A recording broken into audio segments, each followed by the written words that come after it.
ஹாய்ங்க, இன்னைக்கு புரட்டாசி சனிக்கிழமை, ரொம்பவே சிறப்பு வாய்ந்த மாதம். இன்னைக்கு என்னென்ன சமையல்னு பார்க்கறதுக்கு முன்னாடி பெருமாளினுடைய அனுகிரகம் எல்லோருக்கும் கிடைக்கணும் அப்படின்னு சொல்லிட்டு நான் மனசார வேண்டிக்கிறேங்க. எல்லோரும் பெருமாளை இன்னைக்கு பூஜை பண்ணி வழிபடுங்க.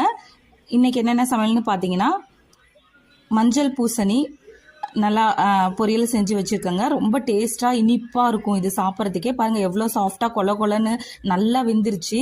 இது சாப்பிடும் போது ரொம்பவே வெறுவாயிலே சாப்பிட்லாம், அவ்வளோ டேஸ்ட்டாக இருக்கும். அதோட என்னன்னு பார்த்தீங்கன்னா வாழைக்காய் பொரியலுங்க. அதுவும் பார்த்தீங்கன்னா நல்லா கையிலே பாருங்கள் மசிக்க முடியுது, அந்தளவுக்கு வேக வச்சு நல்லா தேங்காய் எல்லாம் போட்டு நல்லா பொரியல் பண்ணியிருக்கேங்க. அதுக்கப்புறம் பார்த்தீங்கன்னா உப்பு பருப்பு. சனிக்கிழமை உப்பு பருப்பு சாப்பிட்றது ரொம்ப ரொம்ப விசேஷங்க. அதனால் வாரம் தவறாமல் நீங்களும் சாப்பிடுங்க. இதில் நல்லா பசு நெய் ஊற்றி சாப்பிடும்போது ரொம்ப டேஸ்ட்டாகவே இருக்கும். இதோட பார்த்தீங்கன்னா பருப்பு ரசம் வச்சுருக்கேங்க.